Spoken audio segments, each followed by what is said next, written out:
সম্মানিত দর্শক, আজকে কোনো নিউজ নয়। আজকে আপনাদের জানাবো বাংলাদেশ কোন কারণে পাকিস্তানের সাথে এই সেমিফাইনাল ম্যাচটি হারলো। বাংলাদেশ মাত্র ২টি খেলোয়াড়ের কারণে পাকিস্তানের সাথে ম্যাচটি হারলো।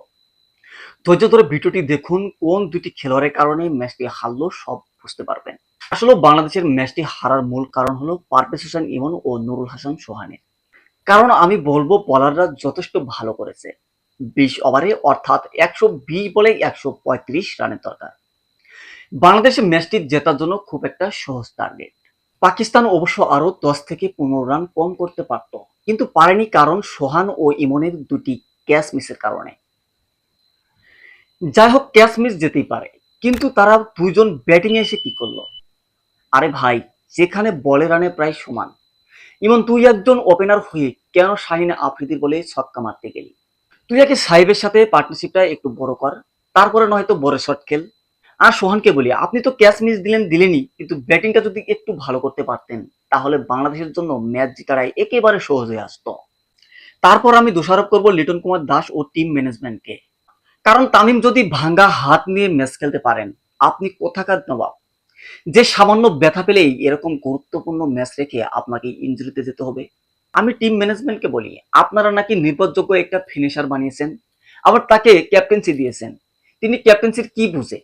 আপনারা তাকে গুরুত্বপূর্ণ দায়িত্বটা দিলেন, আপনাদের দেখতে হবে তিনি ভালো কোন ইনিংস খেলছে। আমার দেখা মতো তো তিনি কোনো ভালো একটা ইনিংস খেলেনি। প্রিয় বন্ধুরা, আপনারাই বলেন, এই জাকির আলী অনিক কোন এমন ইনিংসটা ভালো খেলছেন? তার হাতে কোন একটি বড় একটা ছক্কা দেখতে পাচ্ছেন? তিনি ব্যাটিং এ এসে কি না করলো? তিনি ব্যাটিং এ এসে ২-৩টা বল হয়তো ১টা-২টা রান নিল, নেওয়ার পর কি মারলো? ছক্কা মারতে গেল। ছক্কা মেরে তিনি কি পারলো? ক্যাচ দিয়ে ধরা খেয়ে বাহিরে চলে গেল।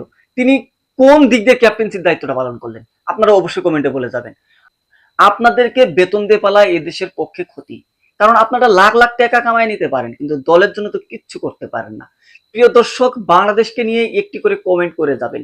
তারা কি এমন খেলোয়াড় নেয়? সাকিবের মতো, তামিমের মতো খেলোয়াড় যদি বাংলাদেশে পরিত্যক্ত হয়ে যায়, তারা এগুলো খেলোয়াড় নিয়ে, এই বাচ্চা খেলোয়াড়দের নিয়ে পাকিস্তানের সাথে ১৩৫ রানের ম্যাচ জিততে পারলো না, তাহলে কেমন করে বাংলাদেশ ম্যাচ জিতবে তাদের সাথে?